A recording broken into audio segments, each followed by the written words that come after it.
Alright, so I got the new tankless water heater, and well, let's unbox it and see what we got here. Okay, so I didn't go with the original for a couple of reasons. It wasn't so much about the price, even though it was one of the most expensive models out there. The advantage of going with the RVMP would have been that the piping in there would be a direct fit. I wouldn't have to change anything. But it's just PEX tubing, and I bought a PEX crimper, cutter, kit, everything for $35. So that's not going to be an issue. I can get PEX tubing all day long down at the road, down at the Home Depot. It's about 15 minutes away.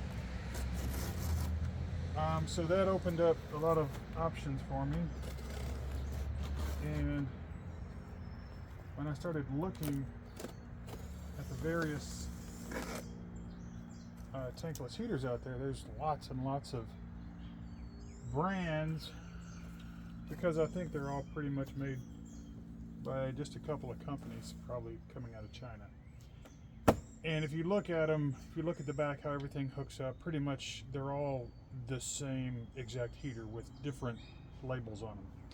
With a couple of exceptions, you've got like Suburban and Fogatti, and I think Furion. Those might be not made there, but there's dozens and dozens of others that are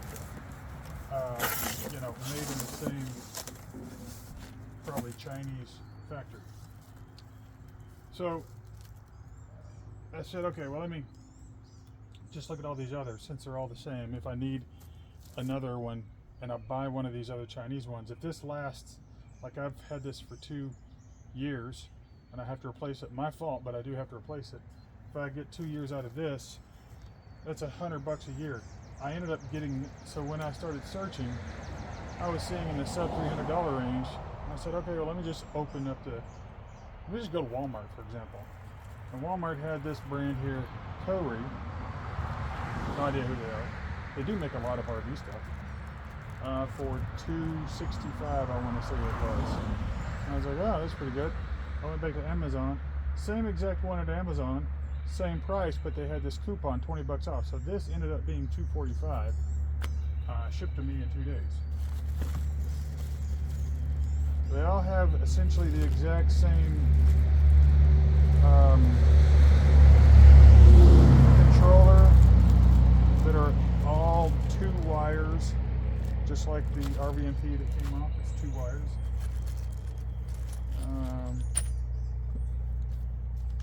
I also like that this is true butyl tape. That may not seem like such a big deal, but some of them come with just foam, which is only going to last a little while. Now, the other thing is, because this is a Torii, it is kind of a semi-known brand.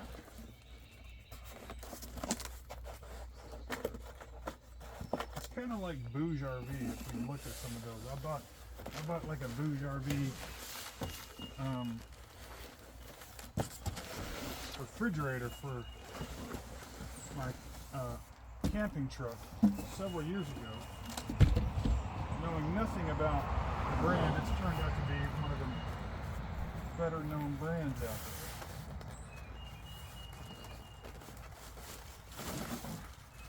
So very well packaged. Yep, here's the blue wires coming out, the 2 power wires, exactly like the RVMP.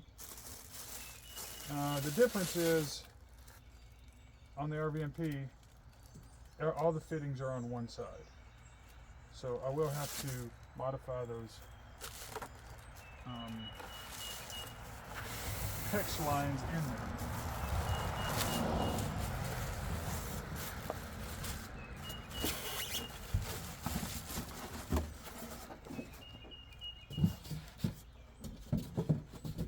Yeah, as I say, really, really well packaged.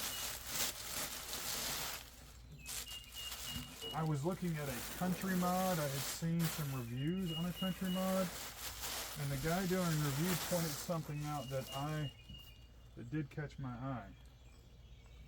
The country mod, which is almost exactly like this as well, has some what appear to be mounting holes drilled in the bottom of it, and back here where these folds are, there are decent sized gaps. And if you're into LiV, which is a composite trailer, that's not a huge deal, but nevertheless, I would rather that the water drain outside instead of inside, if at all possible. Okay. This is pretty much identical to the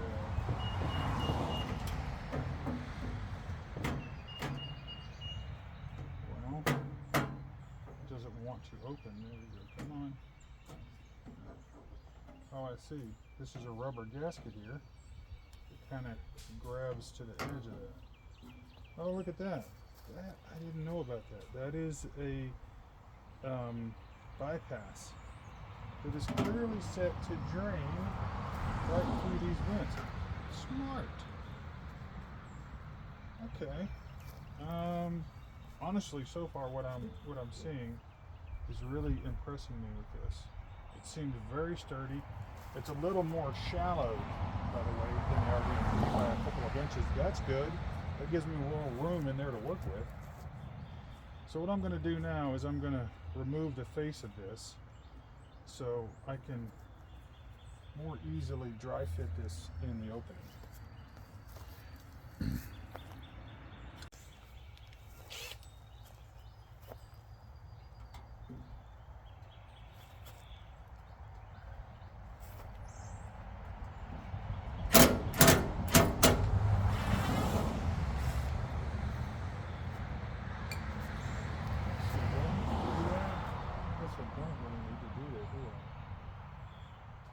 Going to go in just the way it is.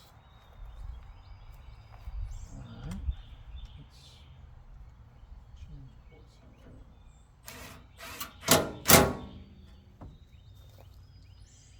Alright, so I do wonder, I probably do need to rerun this, so maybe I start there.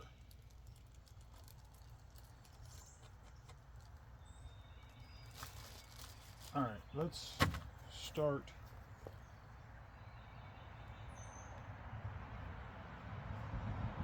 Or should I give it power and make sure it actually works?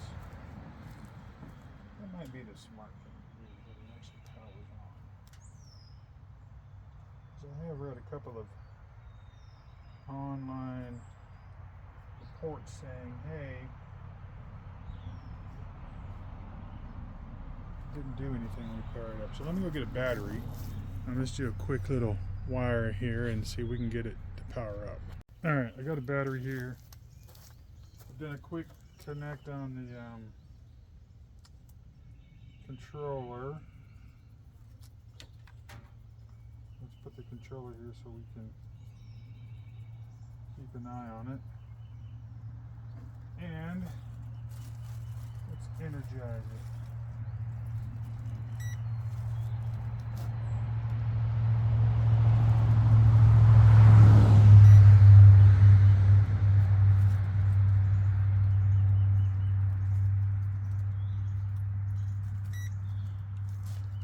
Okay.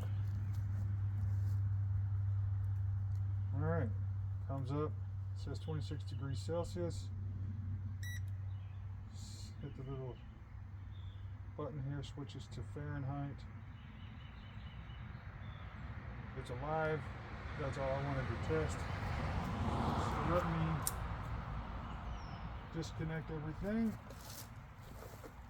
And let's proceed with dry fitting. Alright, I need to accomplish a couple of things with my dry fit here. I need to mark the mount points, which is is what the Sharpie's for. I also need to be able to see what it's looking like on the inside here for wiring and piping.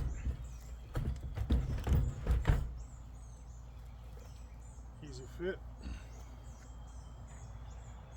Let's take a look at our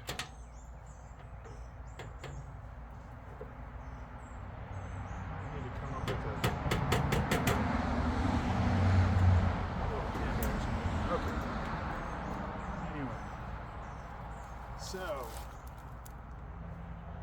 okay.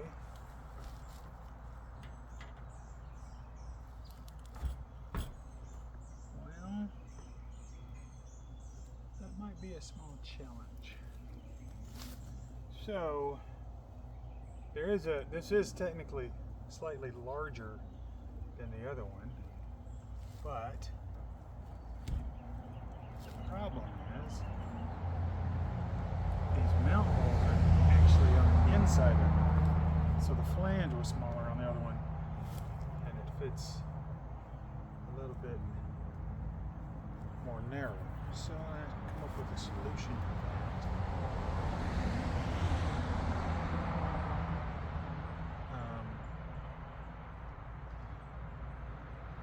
Which might not be the prettiest solution. I may end up drilling in this flange, and then probably using some stainless steel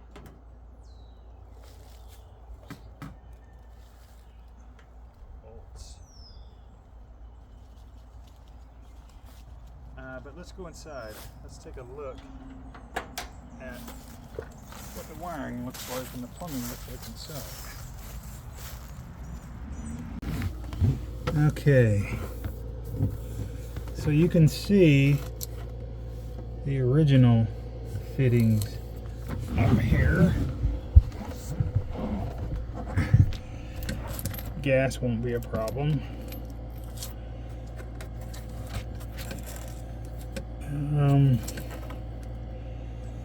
But the water lines are going to be a little bit of an issue.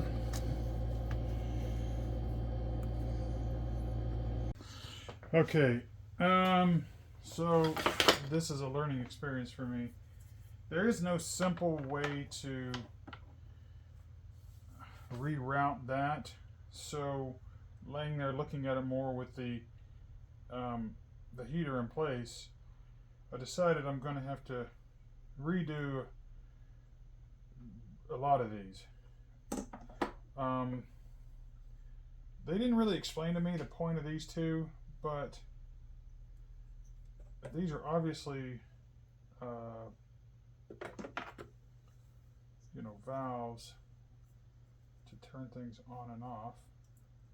So let me just check what happens here.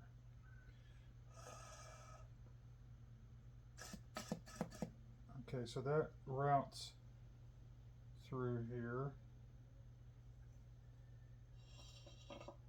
Alright.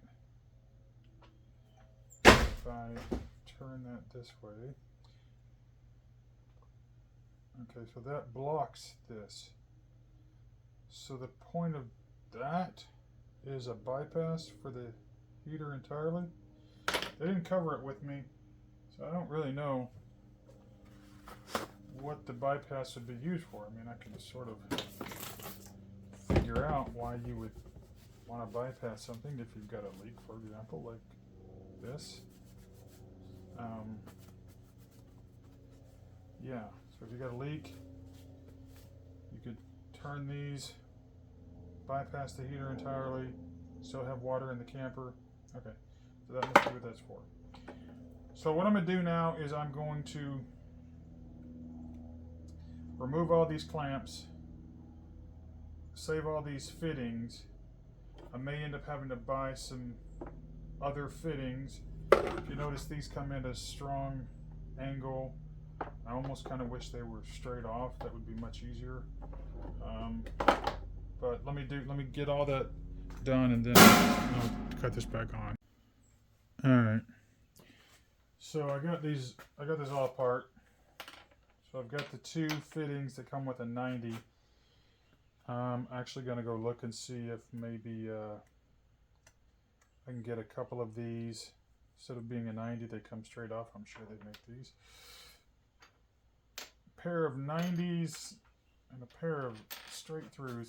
I don't know why they use so many short extensions. I suspect they were building the assembly and then fitting it and realized, oh, that needs wrong. They cut it, and of course I got the two valves to use for bypass. So this is 1/2-inch PEX. Okay, I'm back from the Lowe's run or the Home Depot run here. And so I got some fittings. What I think I'm going to try and do here is sort of construct the, I got more than I needed, right? Because you don't want to have to run back. I'm going to confirm these fit. Yep, alright, so I got new, what are they called? 1/2-inch to 1/2-inch FNTP. These fittings here. Now, these are straight through, unlike the ones that came on it. A couple things I do like about them. One is I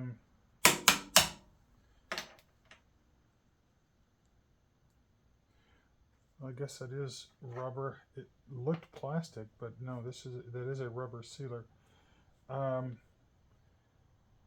main thing I like about it is when I first got the camper, I had a little bit of a leak at the water heater because this wasn't as tight as it needed to be. Well, there's not really big ears on this. And you can see here, these are nice big ears. So you can tighten it down by hand and it will be nice and secure. So I'm going to put those on.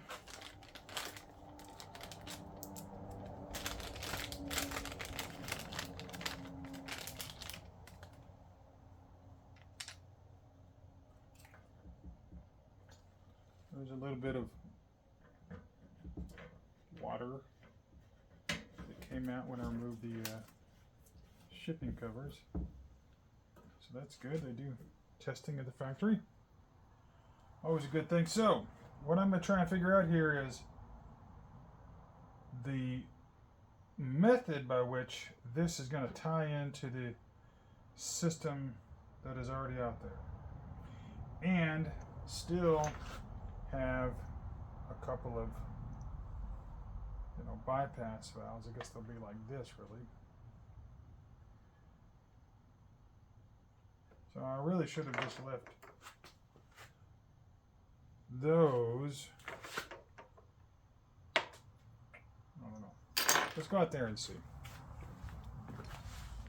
Alright, this is what it looks like reinstalled. So you see there's a little bit of room here.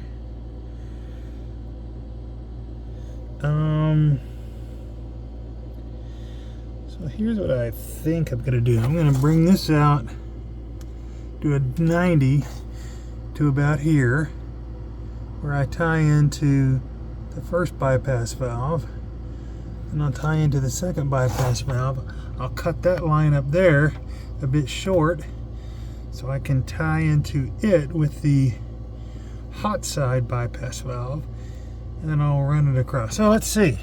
All right, this took about, I don't know, 15 minutes or so.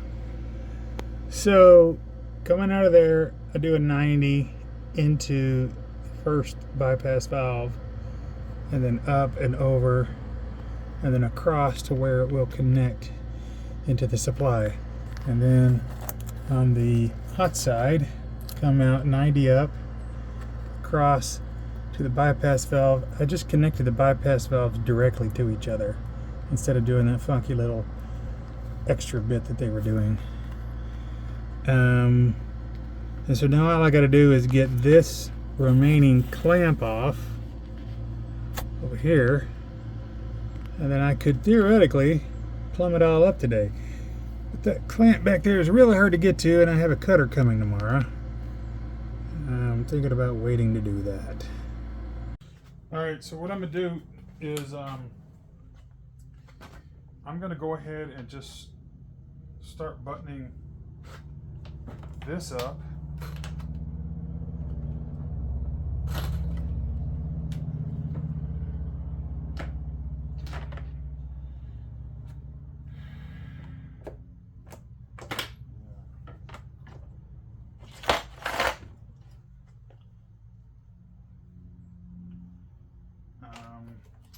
I've done one crimp already.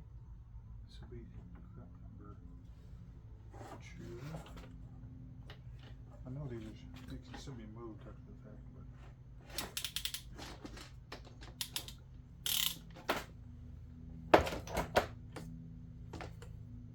okay, that's pretty easy.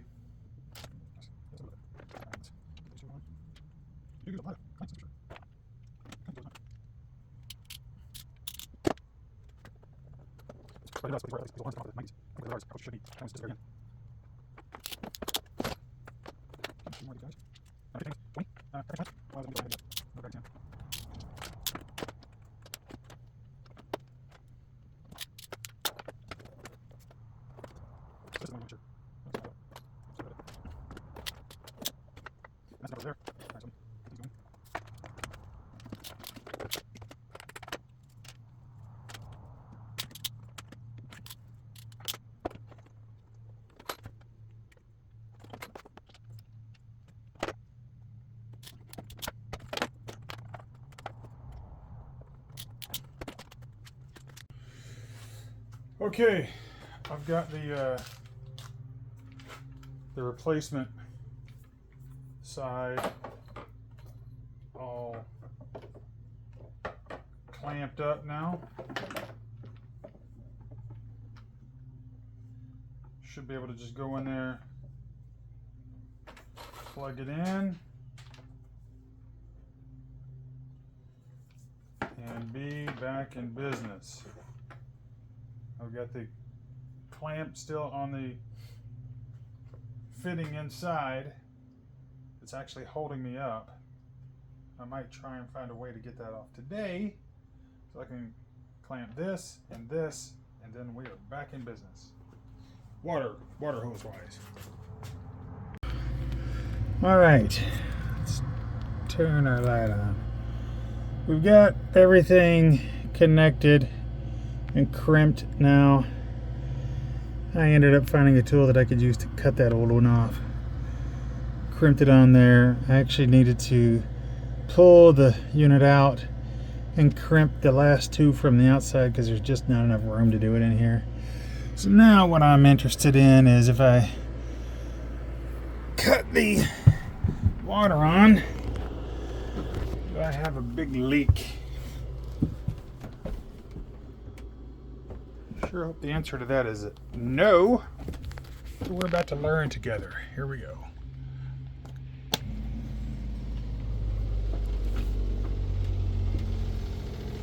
Just building pressure.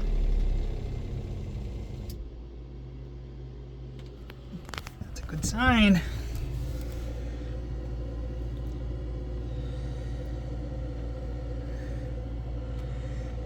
Anything?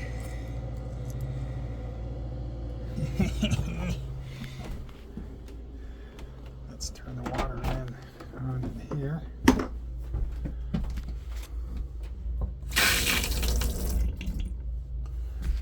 Okay. All right. Phase 2 of the project is gas, and then the controller. But I have an idea about the controller here. All right, so here's the controller that was on the unit before. Remarkably similar to the unit that came with it. I think I'm just going to wire this controller in and give it a run. I will obviously hang on to the second one, but not having to fish the wire through would be really nice. All right, I've got the power hooked up in a permanent fashion and temporarily connected the blue wires coming out of the unit into the previous connector wires, and you can see she's alive.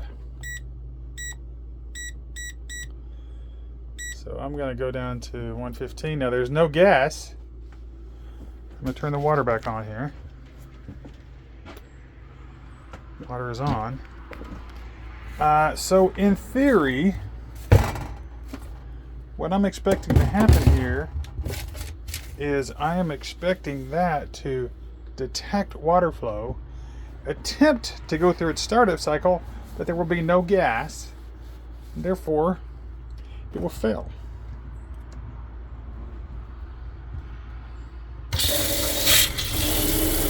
Hey, look at that. It's detecting water flow. Now, there is no flame symbol because it hasn't been able to start it, but this tells me that all the sensors are the same, which is what I expected. Let's see. Okay, so it did shut down. Okay, so all I need to do tomorrow is figure out the gas, and we're good to go. Look at what we got here, folks.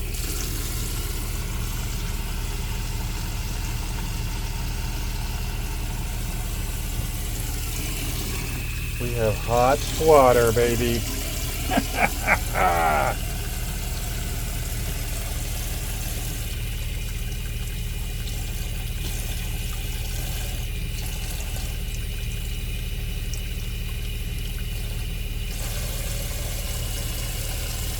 I'm going to lower the temp a little bit. Let's see what 104 feels like.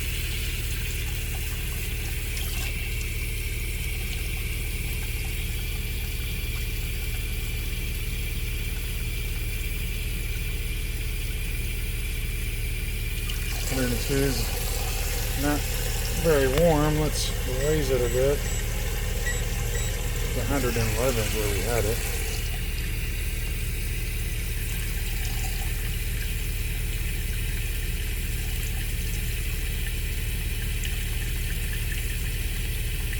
Okay. Alright, let me shut this off before we run out of water.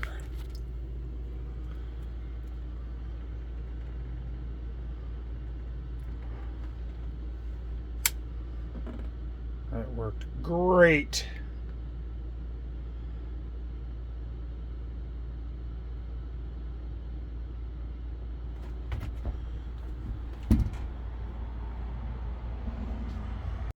All right, it is installed and working.